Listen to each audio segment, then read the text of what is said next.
Hello, everyone. Thank you for joining us. My name is Oleh Kotsyuba, and I'm the Director of Publications at the Ukrainian Research Institute at Harvard University. Today I have the distinct pleasure of welcoming Andrii Portnov, the author of our new book entitled Omeljan Pritsak and the intellectual origins of the Ukrainian Harvard miracle. Andrii Portnov is the co-founder of the Prisma Ukraina network. He also was the the chair of the Entangled History of Ukraine at the Viadrina University, and he is also the author of, most recently, before this book, of a book on the history of Dnipro. I also have two other participants with me. One of them is George Grabowicz, who is the Professor Emeritus of Ukrainian Literature, the chair of Čyževs'kyi, and also Frank Sysyn, who is the director of the Jacyk Center at the Canadian Institute of Ukrainian Studies, and who also was the associate director of the Ukrainian Research Institute at Harvard. Our program for today looks the following way. We will open with remarks from the author, Andrii Portnov, on his book, and then George and Frank will continue with their responses, after which Andrii Portnov will respond again, and then we'll continue with questions and a conversation, following which we'll open the floor for questions from the audience. So please prepare your questions if you have any. I would like to remind everyone that this book is available on our website, books.huri.harvard.edu, where you can purchase it in a digital format or also as a print format. Preceding this book talk, I would like to, just for context, mention that there are several initiatives right now going on in the United States alone to create new chairs in Ukrainian studies. We know about the initiative at University of California in Berkeley. There is also an initiative at Georgetown University. There are several positions right now at other universities, such as University of Michigan, as well as the University of Illinois at Urbana-Champaign. However, none of these efforts have resulted yet in anything similar to what was accomplished back in the 1970s here at Harvard. And so part of this conversation is also about how that was even possible at the time, right? If we consider the circumstances, Ukraine was not an independent country, it was part of the Soviet Union, dominated by Russia. Moreover, Ukrainians were not in the news. There was no ongoing kind of debate about Ukraine and so on. So the fact that it happened alone is already something that deserves consideration. But also, if we are seeking to replicate this at other universities in other contexts, if that's a viable model, then we need to understand what the components of that success were. Right? What was this Ukrainian Harvard miracle about? What made it happen in the first place? And whether it can or should be replicated today, that's a different question, but we need to understand and know this history. And using this opportunity, I would invite everyone else who researches these issues, who researches the figures of the founders of the Institute, as well as the work of the Institute itself, to feel free and reach out to us. We're very much interested in studying this and publishing about this, so please consider us. All right, and with that, I turn the floor over to Andrii Portnov. Yeah, thank you very much. Thank you, dear Oleh. Thank you, dear George, dear Frank. I'm very grateful for your time and for the very idea to speak about this publication. Of course, I'm not going to retell the story again from the book in 15 minutes. The book itself is not a big one, so I hope that everybody interested could easily read it. And actually, it was also one of my ideas to to present a narrative which is not too difficult and not too complex. So let me first and foremost use this opportunity to express my gratitude, of course, to the Harvard Ukrainian Research Institute, to Oleh himself, who supported my idea to submit the manuscript and to try and see what will come out of it.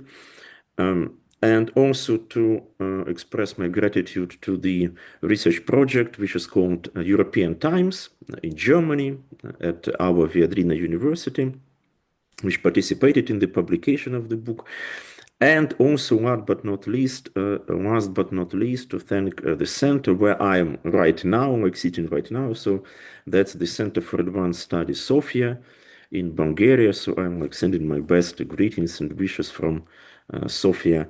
Now, it's a very interesting place to be, very interesting place to reflect on Cold War, on Soviet and post-Soviet experiences of Ukraine, on, let's say, this part of Europe, so Southern Eastern Europe, right?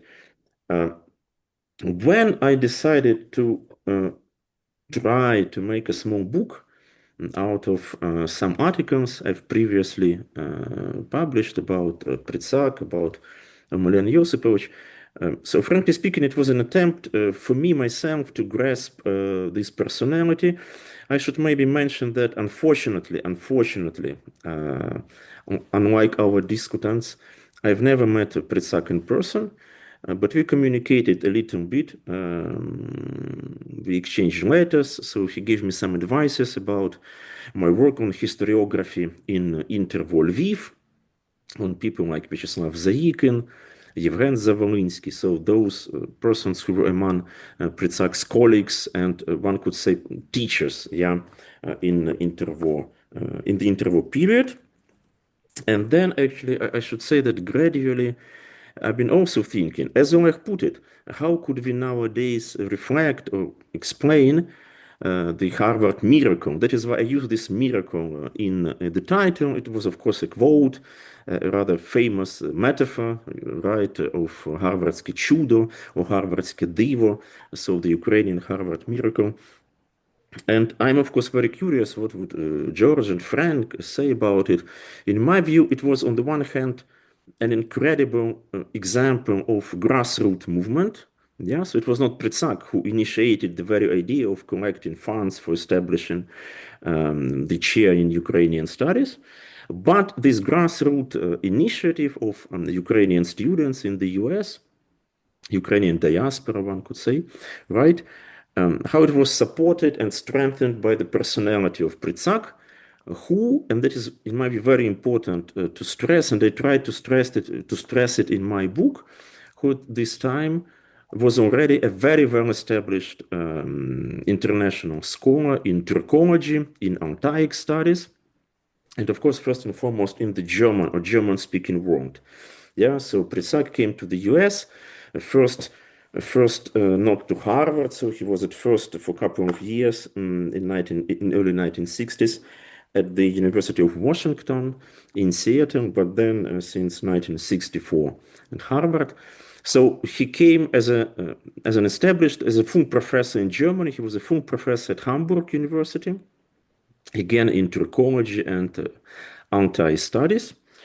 So I've tried to collect information and to present it in my book about this German connection of the Harvard project, which of course includes the role of Dmytro Čyževskyj, and an interesting fact that the book series, so Harvard series in Ukrainian studies actually started being published in Munich, right, in Wilhelm Fink Verlag, and then gradually moved to the US.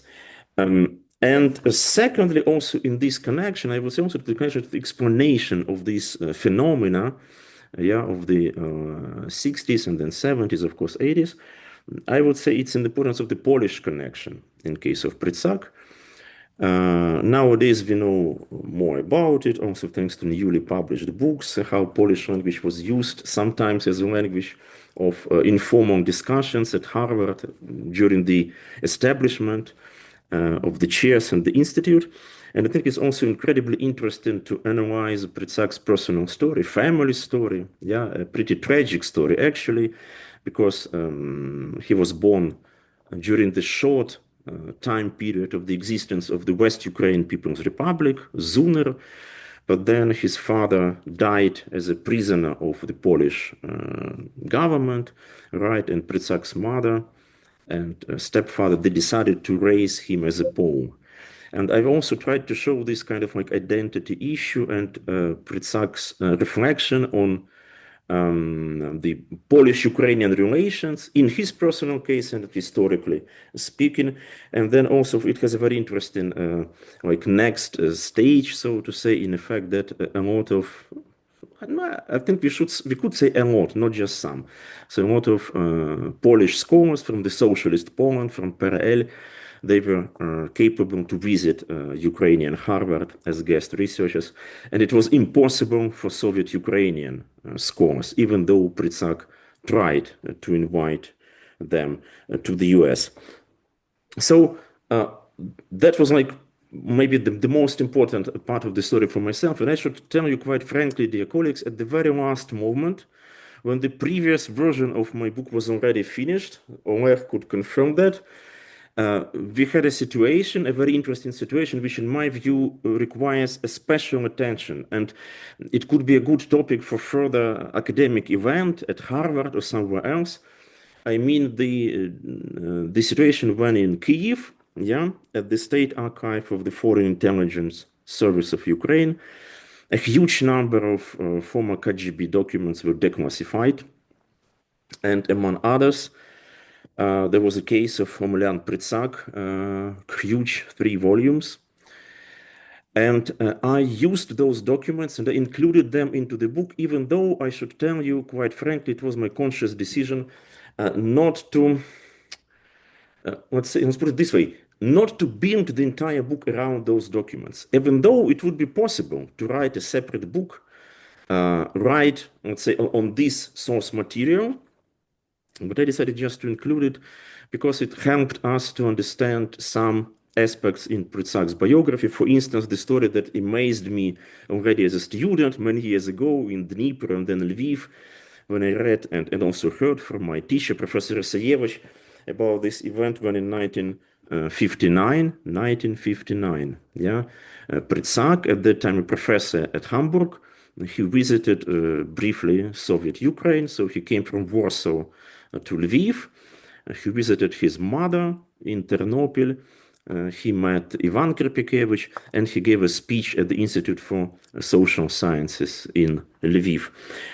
So this declassified KGB documentation helps us to, let's say, to reconstruct some aspects of this journey, and also the obstacles, so to say, how Pritsak managed to escape at first the Soviet Union, and then, let's say, further contacts with the KGB. So I should tell quite frankly that my ambition or my aim in this book was rather modest. So I hoped first and foremost to like pay attention and to kind of suggest a rereading of Pritsak's texts and also source materials related to him. I think he was an example of a very, like, let's say, very provocative author, a historian who combined quite often kind of a paradoxical views on different matters, from the ancient history up until some modern issues, like his famous article on the anti-Jewish pogroms, or his comments on the ongoing Soviet memory politics when it comes to the celebration of the so-called 500 years anniversary of Kyiv. And that is why I would dare to say, but here maybe I'm wrong, like it could be discussed. I would dare to say that I've tried to make this book an exercise in history of historiography, because in my impression, nowadays we have something that could be called a crisis in this field. I mean, a lack of serious new publications on history of historiography as a self-reflection of our discipline. which is very important when it comes to the experiences of writing history in Soviet times, in diaspora, so in this case, like overseas in the US, but also, of course, in the interwar period and in independent Ukraine. And in this case, of course, Pritsak's biography combines those different parts within it. And I hope that we could expect more attention also to his, for instance, German language publications, because quite often they are neglected in, let's say, general overviews, and they are very important indeed. Some of them are, of course, on trichology and anti-studies, but sometimes they're also on Ukrainian topics, like, for instance, his articles on Bogdan Khmelnytsky relations to the Ottoman Empire and so on. But again, as I said, my ambition was to make a step towards this history of historiography as a self-reflection of our discipline, and I'll be very, very happy if this publication would somehow, let's say, promote a discussion in this direction. So I'm very happy that this book is now published and will be read and reviewed and hopefully criticized. I'm, of course, very curious what my dearest colleagues and teachers, Professor Grabowicz, Professor Sysyn, are going to say about it. So I'll probably stop at this point, looking forward to our discussion. And as I said, hoping that this publication will kind of bring us back to some writings and ideas that Pritsak expressed during his lifetime. And thank you very, very much. Дякую дуже.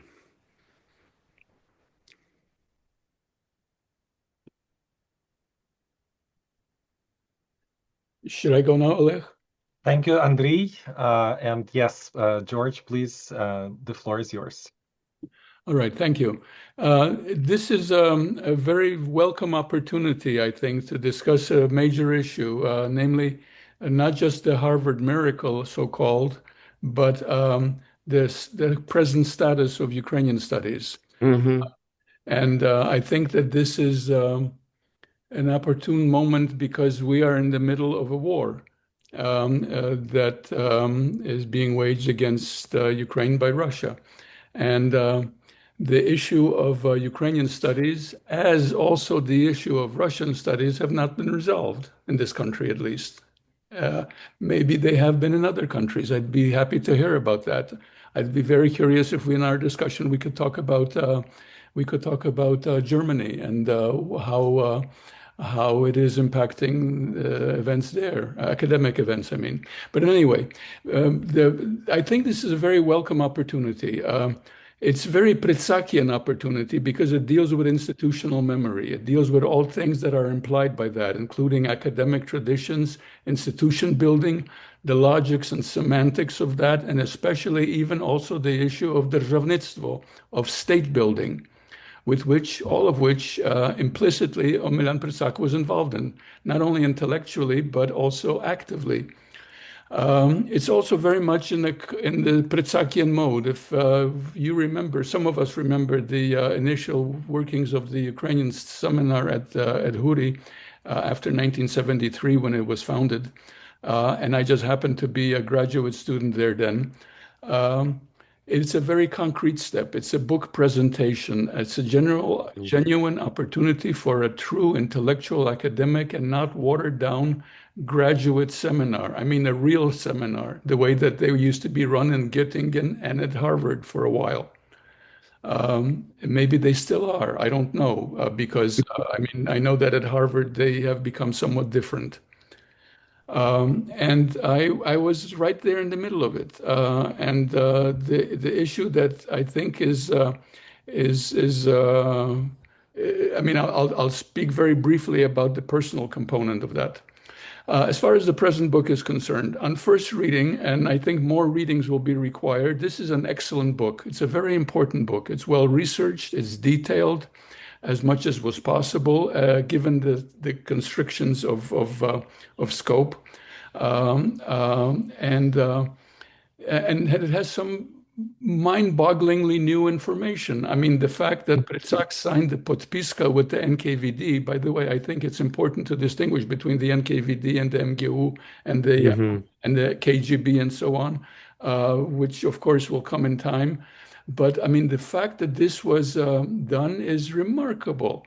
I never knew that. I knew Pritsak well, and he never talked about it. Of course, it's not a comfortable thing to talk about. It could have been simply a case of compromat, the fact that him and they could get him to sign it and then use it as they were to see fit. But the fact that they had it and that they allowed him in. Omeljan Pritsak went on a journey to Kiev in 1988, I think it was, when I was organizing it for IREX. And he was along with several other people. I think there was Jan Fizer and Omeljan Pritsak and Bob Maguchi and myself as the organizer. And this was for direct possibility of direct relations, as it were, with the Ukrainian state, which was going through collapse. It was becoming non-Soviet. But at that time, there was a discussion of things that were central too. In any case, let me go on to the book itself, not to go off on reminiscences and moments that are of as it were personal experience that were directly involved here. The book has two different, as I see it, levels or degrees of archival and documentary material. One is the very earliest one, which Andrii just suggested that when these documents were opened. Which year was it? Can you tell me? It was literally a couple of years ago. It was 2023. Wonderful. So, between that time and all the time before that, there's a huge gap. I mean, all of these materials were just not available. Suddenly they are. And whether compromat or not, that is a separate issue. But the fact is that, they are now part of the record, and the record is now becoming top heavy with that material. And I think you were right in not allowing the book to become focused only on that, because Omeljan Pritsak is so much bigger than that issue. It's an issue for us, and it's an issue for especially for the future of Ukrainian studies, which is fundamental. Let me go back to some issues that we can all comment on, both Frank and I and others that were involved with the early years of the Harvard Institute. This was the first cohort that came were Orez Subtelny, Lubomir Haida, and myself, and we came in 1966. I came after a year of having graduated in 65, but then I went for a year in Poland. Frank came from Princeton, and so did Bob Maguchi just a few years later, I think. Was it 67, 68? In my case, 69. 69. So, but it was still before the institute as such was established and before the seminar was established. So it was the same cohort. And that cohort was, these were the first apostles. These were the true believers, I think, who saw this as for me, it was a transformative thing. I came in as a comparative literary student in comparative literature. My languages were English, Polish, and Russian, because Ukrainian was not taught at any university then. But Omeljan did a special course with me for Ukrainian studies, which was a bibliography course, which was mind-opening. And it made me a Ukrainianist. After one semester with him, I became a true believer, as it were. But the process was not immediate. It lasted about 10 or 15 years or more. But by the end of that process, we had a situation where all of the people that were involved in the seminar, and I have in mind not only the graduate students, but the senior faculty that was brought in by Omeljan, which was a strategically fundamentally important move. Because as opposed to Columbia, for example, where there is 1 or 2 professors, there were 5 of them. And there was, in addition, there was Ihor Shevchenko as yet another professor. So there was a kind of a critical mass that would allow studies in various disciplines, and also that would justify the existence of an institute.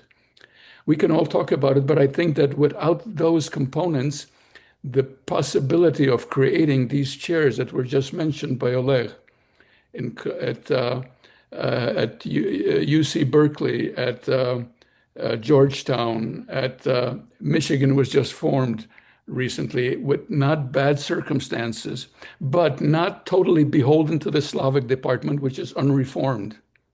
Because if you have unreformed Russian studies, which is Slavic studies in America, then you have a problem.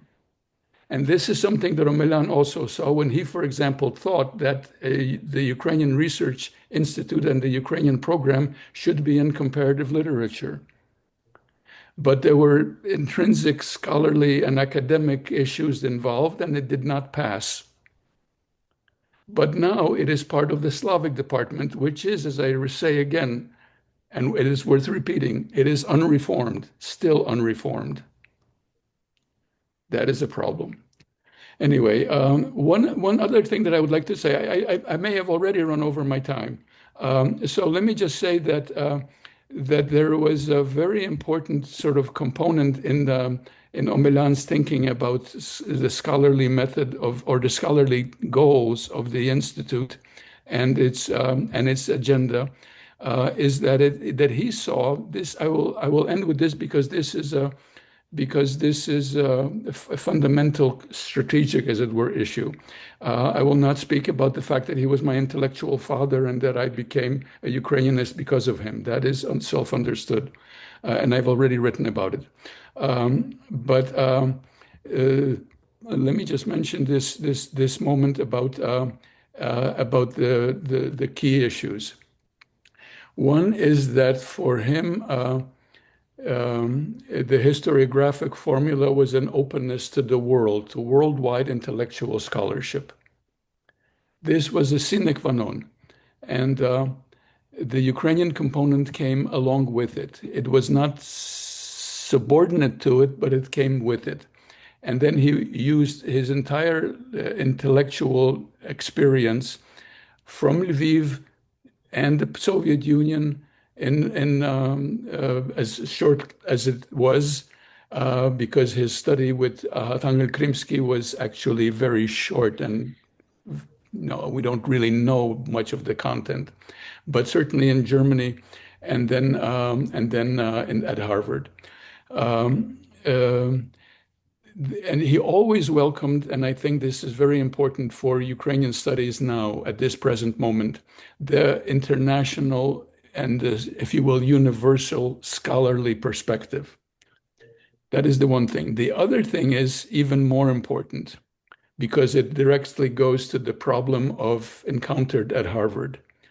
For Omeljan Pritsak, he understood very well that Ukrainian studies cannot be tied to as much as he had a whole cadaster of as it were, apostles, some of us. But because of the nature of Ukrainian emigre scholarship, which was open to retrograde and right-wing influences and strictures, to which Andrii Portnov gives much attention, which is very important. For Pritsak, it was a constant battle, how to deal with the people who were, on the one hand, funding the enterprise, and at the same time were also intellectually, as it were, in captivity to or dominated by, in various other institutional ways, by the emigre society. And for that very reason, and this I will conclude with this, but it's a very important thing. Omeljan Pritsak, and this we should really discuss further, saw the HURI-based program as being based on the new people, on the new generation. Mhm. It was not meant to be for emigre scholars. People like Oleksandr Ohloblyn, as fine a scholar as he was, could not hack it because they did not know English. Other Mhm. people were not even available because Isayevich came when I was a director, which was much later, but certainly was not allowed out, before 91. And similarly, he wanted to invite, and he invited Zelinsky, but Zelinsky was not let out of the Czechoslovakia then, Mhm. just not let out. And then he died afterwards in mysterious circumstances, probably killed or could be. And Struminsky did get out, but then psychological problems ended up, or the inability to adapt to a Harvard University mentality, as it were, or mindset, also became evident, and also became problems. I have spoken much too long. Thank you all. I think it's a wonderful book, and I hope we have further discussions about it, because this is something that is still waiting to be further examined. Thank you so much, dear George. This is extremely valuable. And Frank, you also have the floor now. And of course, you'll get as much time as you need as well. Great, thank you. First, I hope it can be put up on the chat, the items that I provided links for. They deal with two sources, both of which are cited by Andrii Portnov in his book. The first are the lectures of Pritsak at Harvard. Those that 8 or 9 we could reconstitute from his course on Ukrainian history taught jointly with Igor Shevchenko. In this case, something I almost feel personally having failed. We were able to get Shevchenko's lectures out, and originally it was intended that both would be published together, and that was not done at the time. The second is the discussion initiated by Kotsyuba on the Ukrainian nation in the 1930s. It was the intention of Professor Pritsak to publish that whole discussion along with additions to it. We at least have been able to put this online for Ukraina Moderna. I'm sure he would be pleased to know that it is easily accessible, even though in our digital age, one can get these items. Remember, these were periods when they were totally inaccessible to us. Yes. Now, I have written on the Harvard miracle and Omeljan Pritsak. Andrii Portnov cites that, so he has already had a chance to see what was worthwhile and less worthwhile about what I've written. I encourage those listening who would like to see if there are divergences to look at both texts.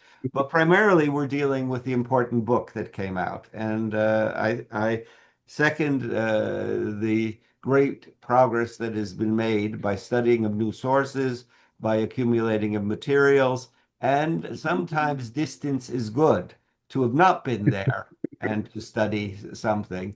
However, there are some occasions where I think personal contacts and memories can play a role. And so I'd like to bring up a number of the issues I see crucial in Omeljan Pritsak's intellectual formation. And in many cases, I will deal with those that should be, I think, still looked at. And in my article, called on someone to write to stimulate discussion.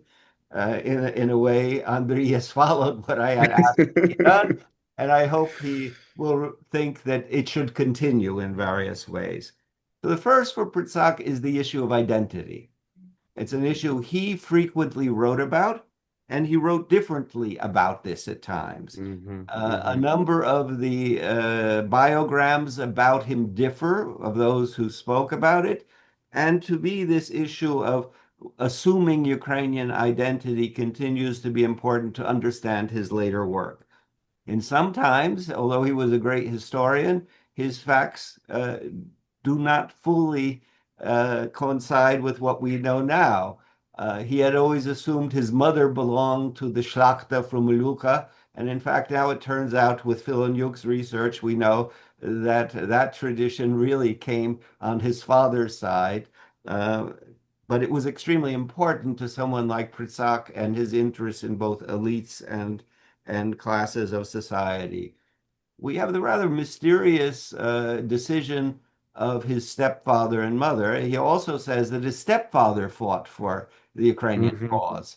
The stepfather, in many ways, disappears, other than in not permitting him to think about Ukrainian issues. Psychologically extremely interesting, as his own discussions of looking for his father's biography, history, and finding out about him. But still, the issue of Ternopil of the 1920s and 30s, I think, is hard to imagine that people could totally cut themselves off from identity in a society, particularly where there were a limited number of people who knew each other. Pritsak talks about the taunts of his Polish teachers in school against it. Well, one would assume that this would inspire, to a certain degree, identity. And then later, Pritsak talks about having received a volume of Čyževs'kyi and reading this volume in secret. So his parents would not see it. And that this being a crucial element in his assuming Ukrainian identity. And one of the I think, very positive issues of this book are dealing with Pritsak's relation with Čyževs'kyi. And I think it's extremely important. Pritsak, I think, varied greatly in it. He, after all, also frequently discussed with us the issue of genealogy. You know, we were the largely sons, but in some case daughters of Pritsak. He was of Krypiakevych. Krypiakevych was from Čyževs'kyi. So in that sense, Čyževs'kyi was our genealogical great-grandfather and his grandfather. And yet, on the other hand, the book deals with an extremely harsh criticism of Čyževs'kyi by Pritsak that I think also involved, to some degree, his political orientation, which is important in this. What is extremely important in the book is mentioning the role of Teofil Kotsyuba, who was a person that Pritsak constantly returned to in his discussions, who died tragically young. But I did not know until I read this book that it was Kotsyuba who introduced Lipinski's works to Pritsak. So extremely important, I think, in understanding how Pritsak develops. And that Lipinskiism in various forms, I think, runs through all of Pritsak's works. On the one hand, a part that was almost difficult in our time to imagine, and I think probably much more so, even though those who may have loved King Charles's recent Vystup, still Pritsak hung to a certain monarchist tradition that was also involved with a believing in elites in societies. And it was extremely important, I think, is well developed in the book, of why it was important in the 1930s to reject a more radical right nationalism that Pritsak rejected. The other part he got from Lipinski was territorialism. That is the definition of the territory of Ukraine. We frequently now say that Pritsak was not in favor of what might be called ethno-national history. But this, in many ways, plays out from the territorial principle. And of course, Lipinski himself did think in national terms. I've argued elsewhere that in some ways Lipinski was a more important theoretician of nation than Čyževs'kyi, and it did not always fit the territorial principle. But as an influence on Pritsak, this was extremely great. This issue of nation that so transfixed the historical society of Lviv of the 1930s, I think is extremely important, and why one should look back to very diverse works that came from the article which you cite of Miron Corduba and influenced Pritsak and his generation. And it was a question he posed throughout his life.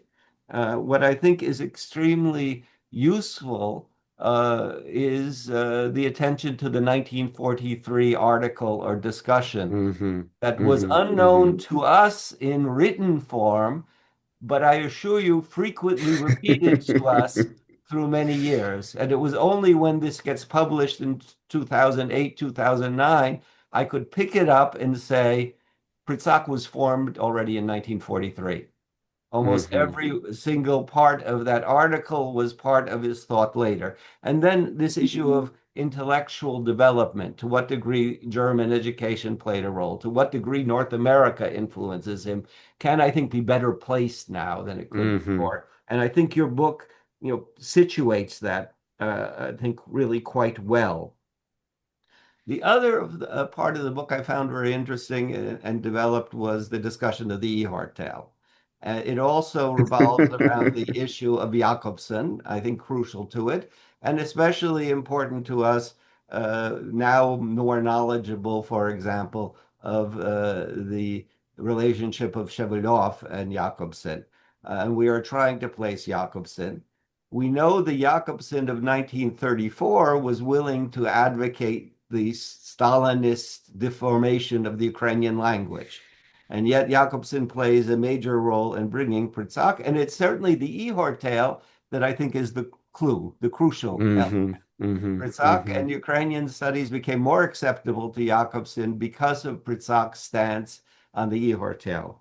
But we must remember the other Ihor, Shevchenko at our institute, did not agree with this argument for the authenticity. And so in many ways, there was a sub rosa intellectual discussion between those two founders of the Institute. There is a point where the issue of secularize is used, and it's one that I think has to be developed, I think, more fully. It is used in the context, and I think it's one of the elements of Pritsak's use was in relation to what might be called national holies of holiness, and that he was secularizing Ukrainian historical studies. But we also remember that one of his favorite concepts was pre-secular, that was going to influence the library of early Ukrainian literature, and was, to me, I think extremely very puzzling when the pre-secular ended and the secular began. And that was important to Pritsak's discussions. So I think it's a complex series of issues that are brought up in the book, but are worthy of more extensive attention.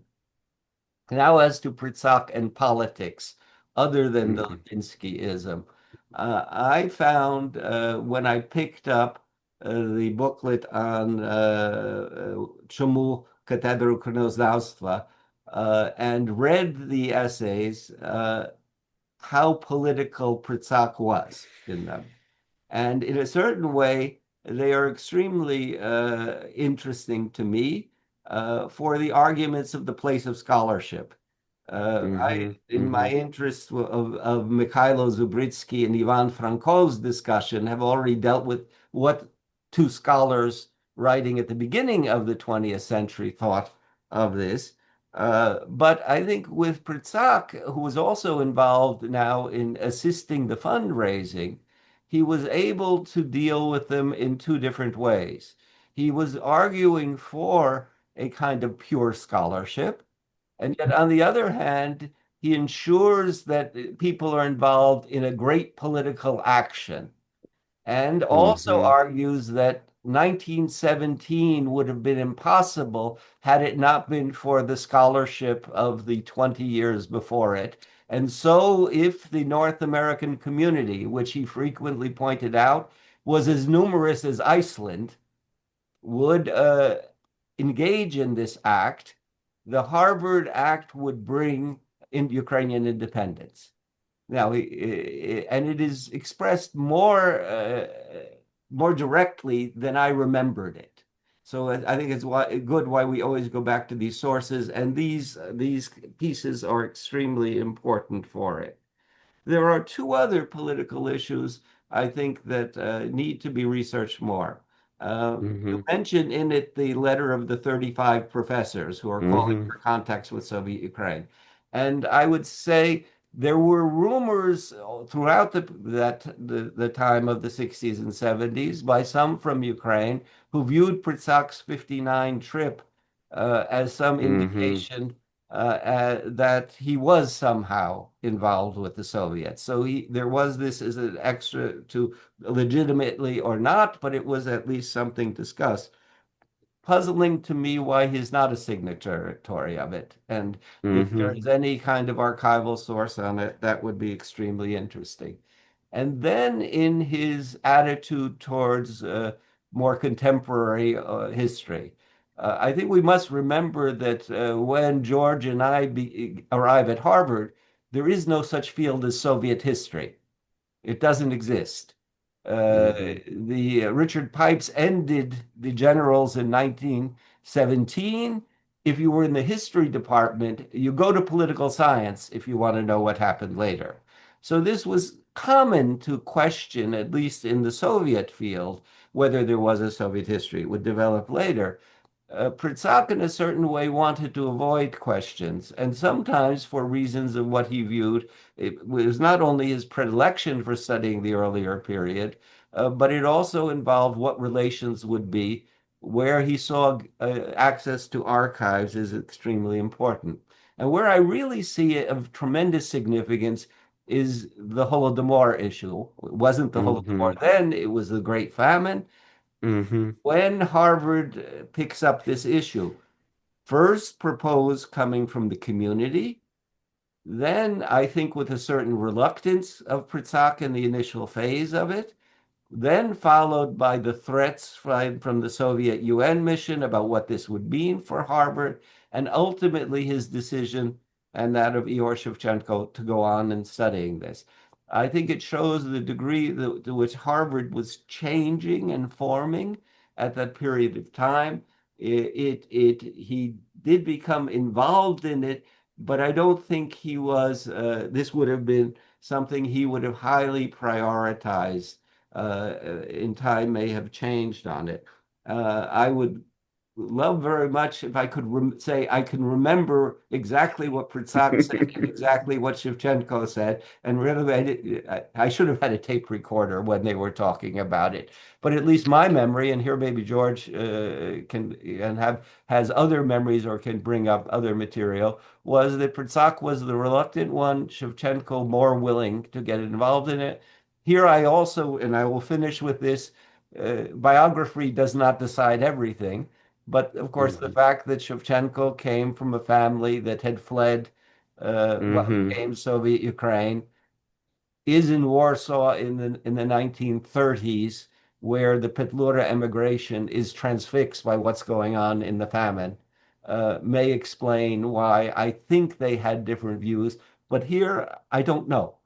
And I hope that new research can do it. So the book is extremely valuable, extremely stimulating, and I hope is the beginning of a discussion. And I encourage you to return with a larger book to us.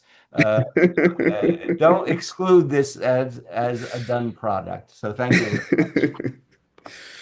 Thank you so very much, dear Frank. Thank you to George again. And Andrii, please feel free to respond. Yeah, thank you very, very much indeed, dear colleagues. I'm very grateful for all your comments. I made notes, of course, and first of all, I very much, of course, support this importance of discussing the the history, but also the current state and the challenges for the future for Ukrainian studies, not just in the US, but also in Europe. I would dare, if I may, because maybe some of you don't know that I'm there to share a link to a small book I've published last year in German. It's the very first German language introduction into Ukrainian studies, where actually I'm quoting a lot Pritsak, and Sysyn and Grabowicz and Subteln and many, many others, of course. And I would say that this problem, dear George, as you formulated it, as this unreformed structural basis in the US, it could very much be applied to many European countries and universities as well. Absolutely, absolutely. And maybe it's not like a topic for tonight to go into details, but I would love to share also my observations and ideas about it, because in Germany we also have this interesting and important tendency to call professorships or Studiengangs, in terms of Eastern Europe, Osteuropa, So it sounds regional, so to say, Yeah. or even trans-regional, but Yes. it is de facto the same as you told us, and that's of course a big problem and a big challenge. So yeah, so we should definitely, like,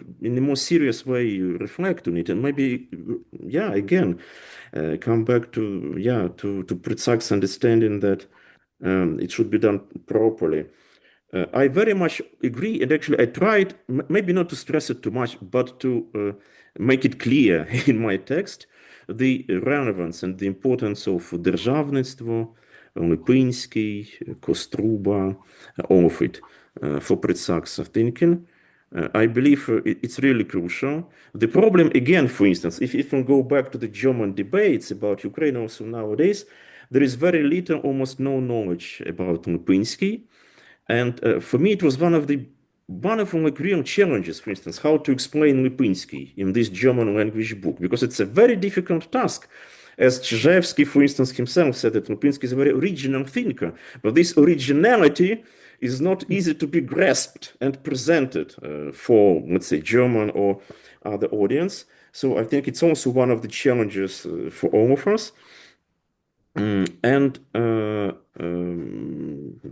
So I'm very pleased that you've mentioned it, and let's hope indeed to continue this conversation. And I also very much agree on what Frank said, and I also noticed it several times. This genealogical, how should we call it properly? There's a thinking, in terms of genealogy, how Pritsak was happy when Natalia Polonska-Vasylenko, actually someone whom he knew personally from Kyiv during the Second World War, how he was happy when Polonska-Vasylenko included him, so Pritsak, as a pupil of Krypiakevych and grandson of Čyževs'kyi, into her History of Ukraine, published in Munich. It was exactly the proof of what he was trying to say in this book on Чому катедра українознавства в Гарварді. And I would also very much agree. I should say I was kind of surprised myself, frankly, that this article on the formation of Ukrainian nation from 1943, again, everyone could read it now online. I would also say that it shows that already in 43, so as a very young man who just escaped the Red Army and then the status of the prisoner of war, he very much formulated the idea that we could find later on in his writings up until his death, and that's really amazing. So it's a good reason to read this article again. And coming back to those two last points of yours, I would also say that a lot of Pritsak's texts, they give an interesting proof of how political he was. There is also this fascinating story. Again, I've mentioned it just briefly, but one could go deeper and like elaborate on it. I mean, there's his suggestion to the US government in 1979 called a Ukrainian scholarly offensive, which never came to being because of Afghanistan invasion and changes in foreign politics. But what I want to stress here, dear colleagues, it's actually funny because in the KGB documents, especially in the post-Second World War years, there is a constant, let's say, point that Pritsak actually is a purely academic person, that he's not interested in politics. He seems to be like irrelevant to us, the KGB, in a sense of like political activity. So I don't know, maybe he managed to convince them, those guys whom for instance, he spoke to in Warsaw in 1959, convince them that politics is not his field. Maybe it was their misconception, but I see here like a real, let's say, contradiction, so to say, between what we know from his writings and how he was perceived by the Soviet secret police. And coming back to this very interesting question, dear Frank, about this letter, so Ivan Lysiak Rudnitsky and others, and why not Pritsak? I could tell you one thing for sure. This story is not at all mentioned in this declassified case, right? I would speculate, but that's a pure speculation, so let's be like cautious with it. I would speculate that he himself was more or less well aware plus frightened by what he saw in Soviet Ukraine in '59, and exactly this experience of '59 and being again like talking to relatively high-ranked Lviv KGB officers made him much more cautious when it comes to this idea of let's say establishing contacts in a sense Realitetniki tried to do, much more cautious when it came to the issues like the Holodomor. Because I would also say that I have this impression that he was like aware of the possible consequences. And I could also tell you that after Harvard supported the research on Great Famine, on Holodomor, if I'm not mistaken, it was in the year 1985, the KGB officially decided to make Pritsak persona non grata. So he was not anymore able to go to the Soviet Union. He was not planning to do so until the event that George mentioned, of course, so like 88, Perebudova and the entire context. But briefly before Gorbachev came to power, he was officially, there is a document that says that Pritsak, for his anti-Soviet views, is proclaimed persona non grata in the Soviet Union.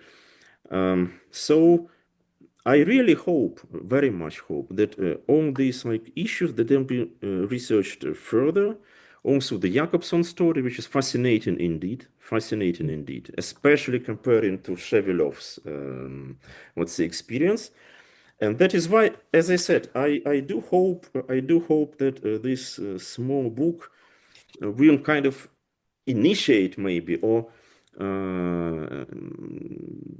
like become a starting point for a further discussion and further research in terms of historiography and history of the institution at Harvard, but also, as George brilliantly said, about the current state and the challenges of Ukrainian studies. So that's my biggest, really, that's my biggest hope. That was my biggest hope, that still is my biggest hope.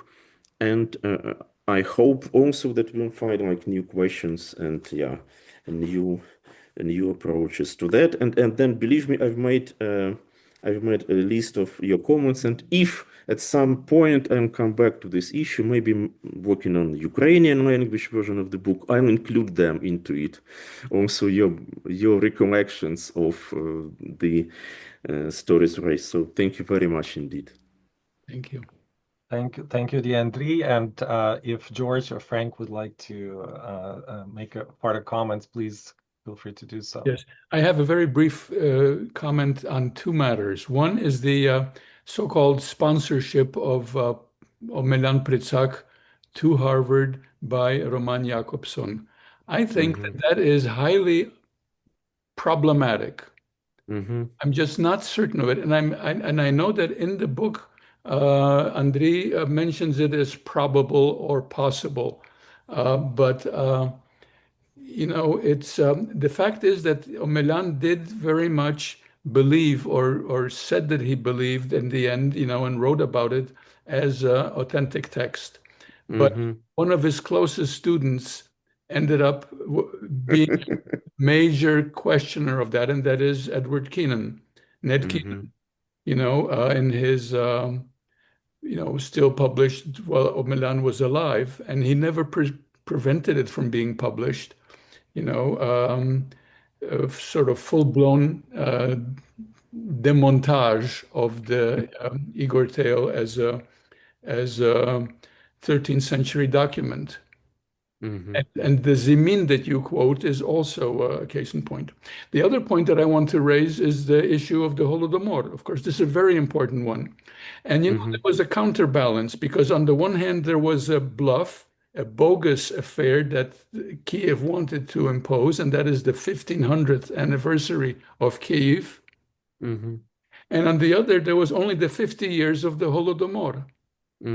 But the latter was true, which Omeljan knew was true, and the former was false. It was a bluff. It was a hoax. And he knew that very well. And he himself later said that the issue was between a true event, a scholarly event, I mean, one that deserves scholarship, and one that was висане з пальця, as they say in Ukrainian. Thank you. Thank you, dear George. Maybe Frank? just short comments. So it is a generation. We have to put Pritsak as well into generation. The book does to a considerable degree, mentioning his colleagues, but they often come from similar, sometimes from dissimilar backgrounds, and develop in together for periods and then go in their own ways. I think this is part of understanding them, but the major issue when I think of them now is how unstable their world had been. And when I think of our generation, it was a generation, even for those who were still born in the DP camps, but it's still, by the time they are getting to Harvard and whatever, it is a remarkably stable world. If you looked at it, despite the Vietnam War, the civil rights movement in the US, but these were not the issues with which that generation that educated us really had to deal. And I think now frequently of this, that, you know, how blind I was to really understand the degree to which they were piecing together a lot of things. And I think in the interviews with Ihor Shevchenko, both the Ukrainian and the Polish version, you often feel this, even more in the diaries of Lysyak Ruditsky. All the time knows he's a Ruditsky, so he's supposed to be in a certain position, but the world is changing so fast about it. And I think now when I look at and try and understand them, and as they're developing, it's that lack of stability that I think is so important. The other side, I would say, and particularly for those who want to bring in his North American experience, yes, this great success, he brings the chairs into Harvard, but I think, as George pointed out, but only because they have the same kind of seminar that the Naukovo Tovarystvo imени Shevchenko had in Rio. So on the one hand, there is this accommodation, acculturation, even growth on one level, but there is a tremendous basis on the world they came from. And I think that with our 1943 article, also in the case of Pritsak, who, well, I don't know where you use the word genius or, you know, polymath or but certainly someone who developed very early, but who very early forms his views, but on the basis of tremendous reading. And that's the other side. Any conversation with him could bring up whole worlds unknown that you had to go out and check immediately from him. Sometimes it led to very bold and controversial statements that I don't agree with. And the only thing and then I'll end this and we can open for questions, that I find, and I find it very much now, Ukrainian historiography in Ukraine is being ripped apart for the early modern period, but by what might be called Kozakomania and Shlachtomania. And what I see now today is that for even the younger generation in Ukraine, the ability to study these elites in something is relatively new. They want to bring it back. We were force-fed elites and Lutinsky.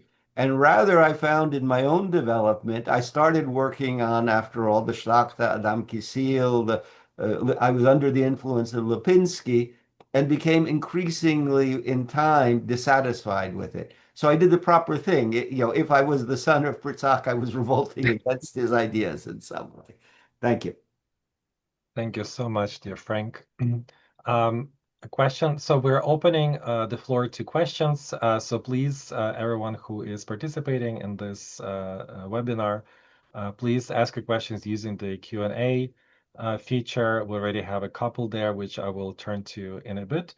But right now, I wanted to ask a question of my own, namely, kind of in many discussions around the institute and also in the book, you emphasize this dichotomy and this tension between the political and apolitical nature of the institute, right? On the one hand, as a purely scholarly initiative, the goal was to create good scholarship, to try to be as objective as possible, and so on. On the other hand, there was the pressure, but also the individual convictions that were of political nature. And probably the incident that kind of showcases this the most is that famous, or not so famous, proposal that Pritsak had submitted to the American government. So let me just quote here really quick from page 47 of the book.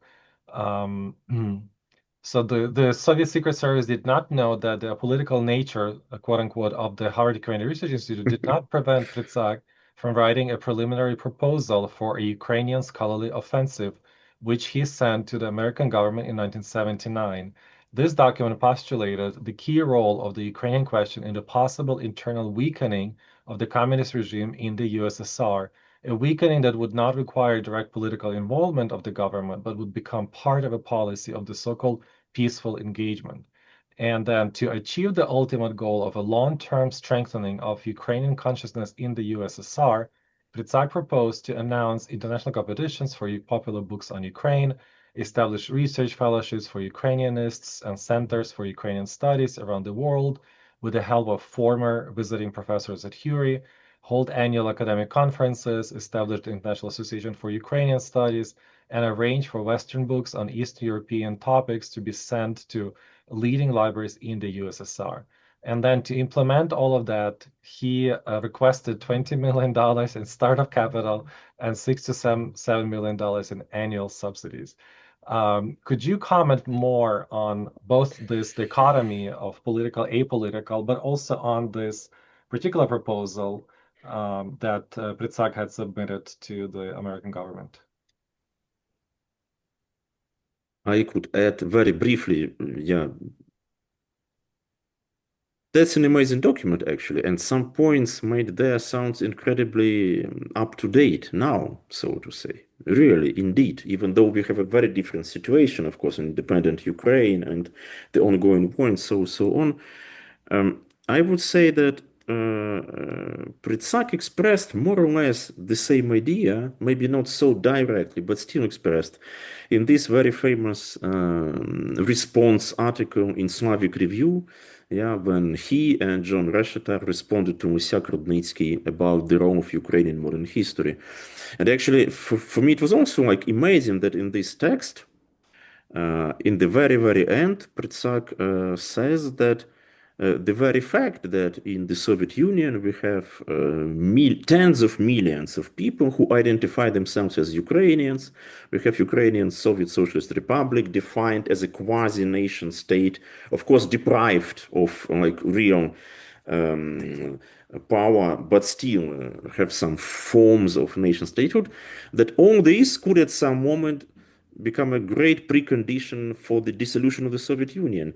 And it was a very clever, actually, very serious and very good point he made at a time when actually not so many people believed that the Soviet Union is to collapse relatively soon.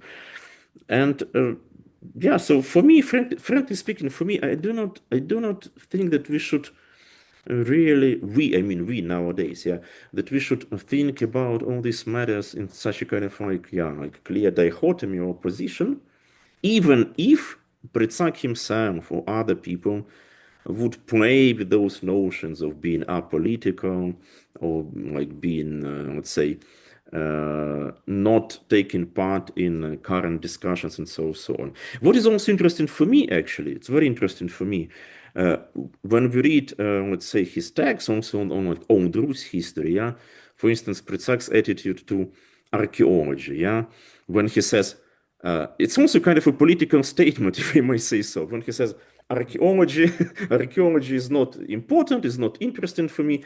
I am like, we historians, linguists, we are interested in written sources. So if we have written sources, that's what we are doing. If it's archaeology, it's a pure manipulative, and so on.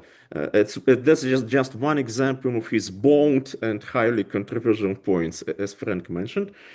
But he allowed himself to do so. And you could also find, I hope I'm quoting that somewhere, that in his lectures on Old Rus, it was not absolutely no problem for him to compare some medieval social political realities with the present day political categories. Like he could say that some princes behaved like Komsomol, and so on. So like easily using these very politicized and up-to-date notions.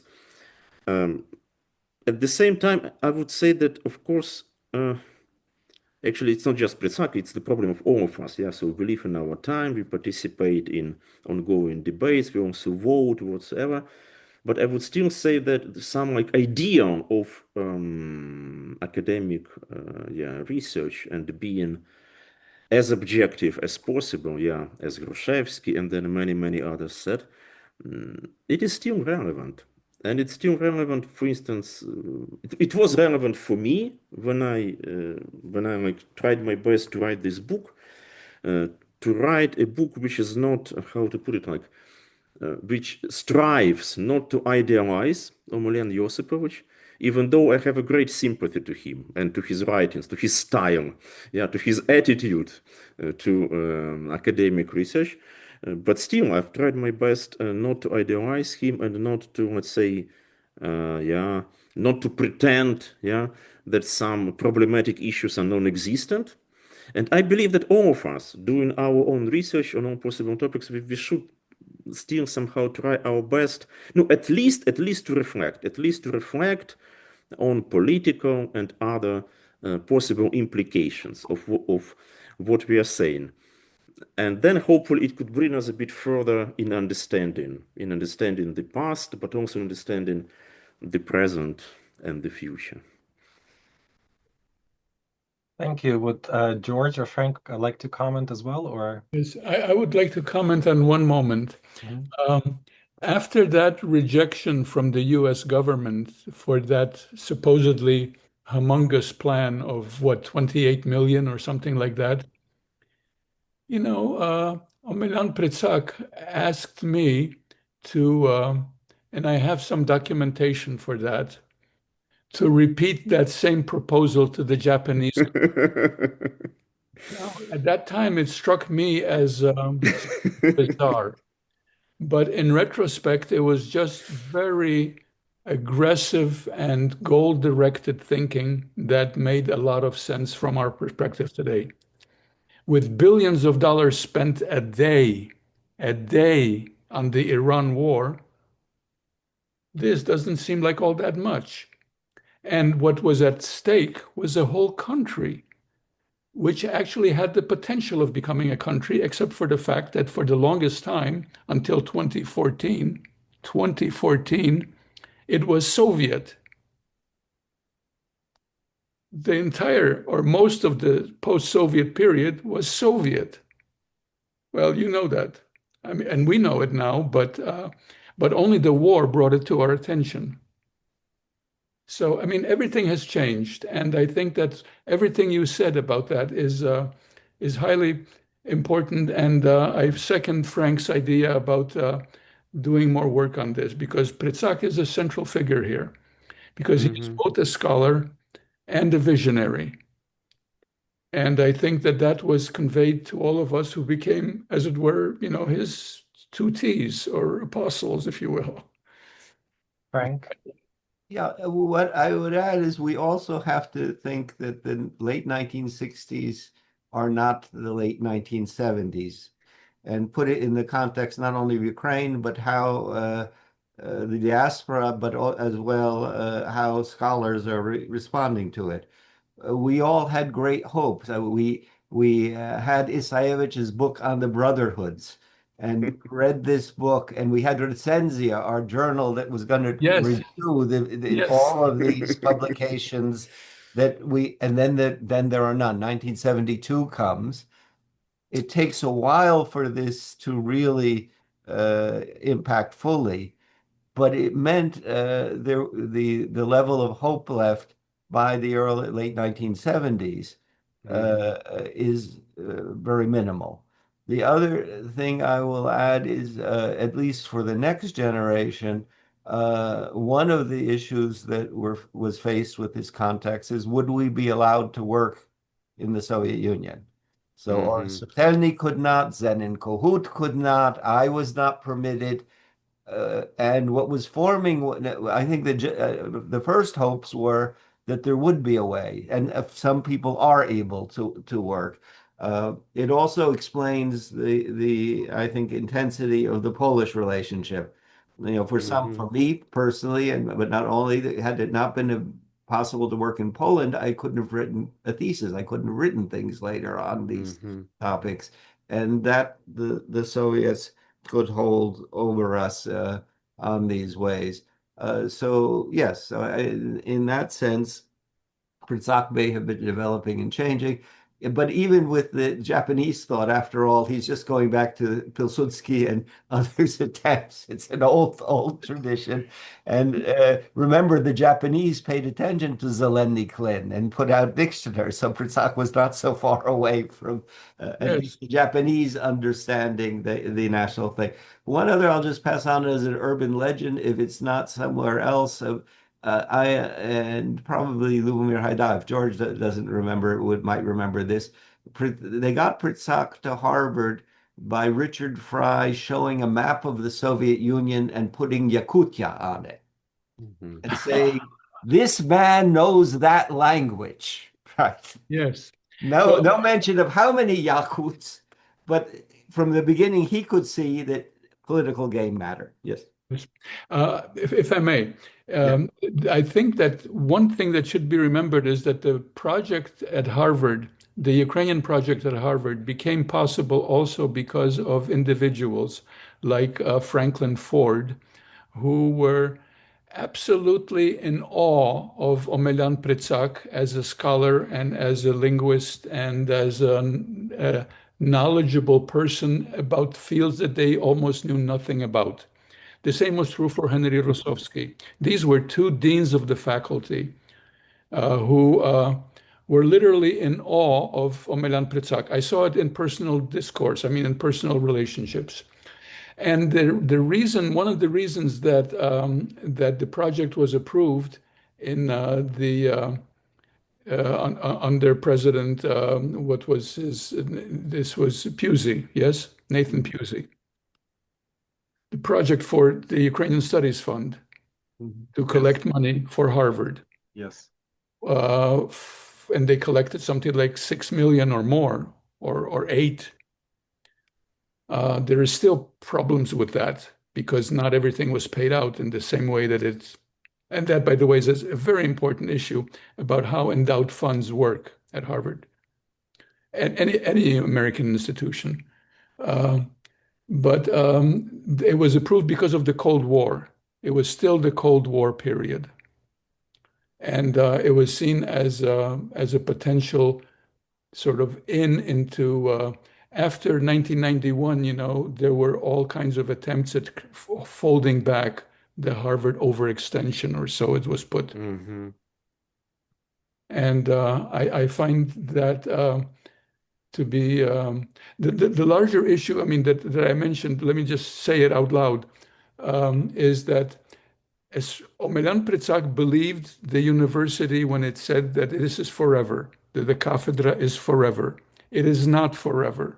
It is for only as long as the department in which it is willing to support it as such. That is a huge caveat. But, that is the reality. And when I was chairman of the Slavic department and I wanted to do a fundraising for Harvard to have a chair in Czech studies, not Slovak and not Croatian, but Czech. which after Polish is a major West Slavic language. They would not support it. Why? Because we are overextended, or so it said. So they said. Anyway, that just from experience, university experience. And I think that the prospects of the various chairs that we were discussing are also hinging on that, because the core issue is if you have a nexus of committed people, of good scholars already there at that university who want to do it. If not, then it ends up becoming something else. Thank you so much. This is incredibly insightful, I think, in this context. I encourage both Frank and George to start writing their memoirs. We need this information preserved for the future generations, but also for us. It would be wonderful to have more of this kind of background, right? Because it's so important to understand how this all came to be. We have two questions from the audience, and I invite others to also raise those questions. So one question is from Tom Johnson, who's asking, are there any initiatives to create courses in Ukrainian history or studies along with establishing chairs? Furthermore, are there plans or hopes to convert faculty lines in Russian history to lines focusing on or prioritizing Ukraine? I don't know who wants to answer that question or whether there is a definitive answer, but if someone wants to comment, I invite you to do so. So Andrii, would you, or no? Okay. It's broader than obviously than the book So, and pertains more to current situation. Okay, I'll be both a few words about the German world and then to North America. So I think if we want to look at another miracle, it's the way that Andreas Kappeler was able to, from Köln, educate a generation of historians who specialize in Ukraine. So that while there were no institutional structures to support this, we are very fortunate there's a middle generation in Germany. It's not, maybe the German public has just discovered Ukraine and German politicians, but there were educated a number of very good historians, so that Germany was able to develop this. As far as North America goes, the shift away from national histories has meant that this is extremely hard to put or locate these national histories, as well as the shift away from European history in general.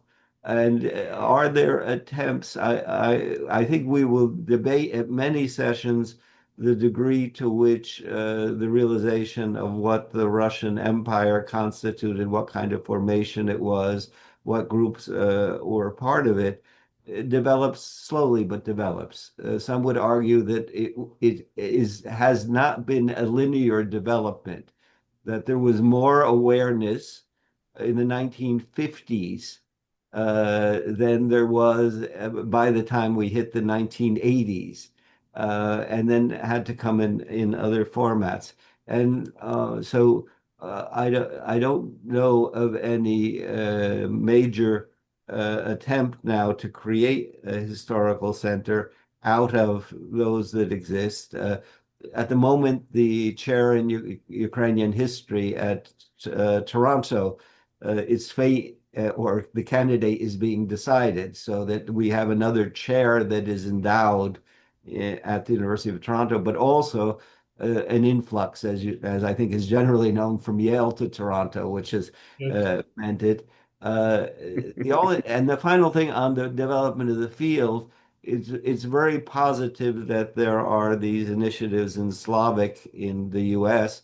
Regrettably, in Canada, the paths are not going that way, because once the network was very extensive and cultural changes within communities, university funding don't portend as well here. Thank you, dear Frank. I would like to add that Andreas Kappeler's book is actually forthcoming from us next year, his history of Ukrainian-Russian relations, that originally appeared in German.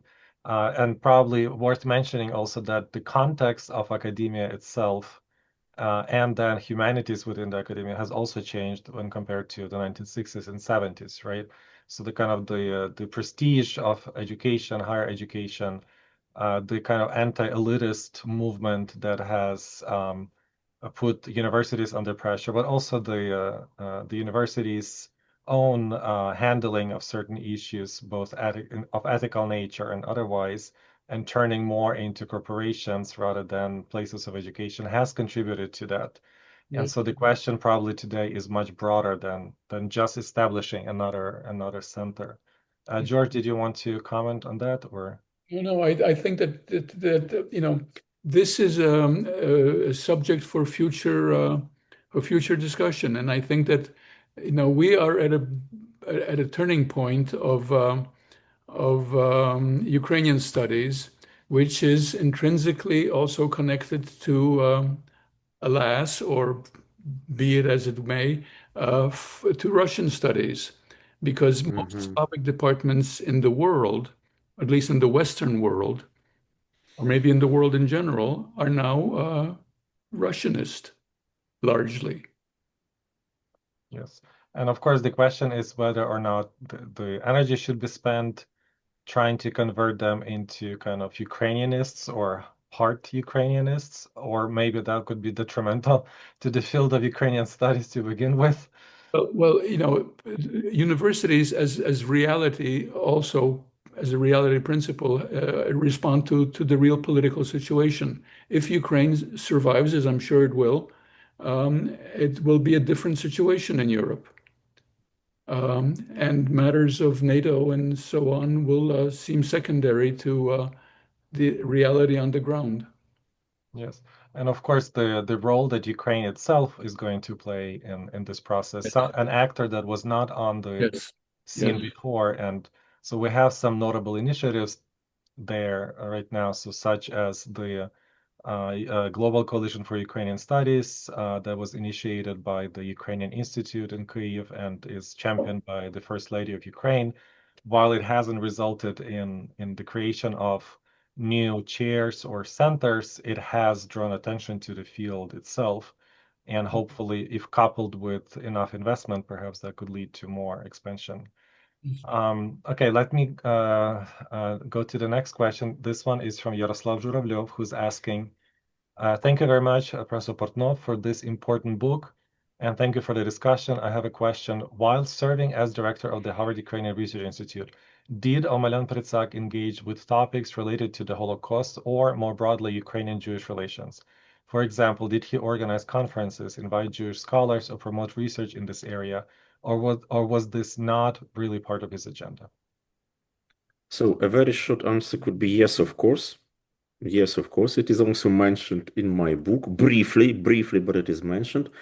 But I would say that it's actually incredible to think again nowadays, about Pritsaks and other people, also people who are with us today in this discussion, people like Peter Potichny, and others.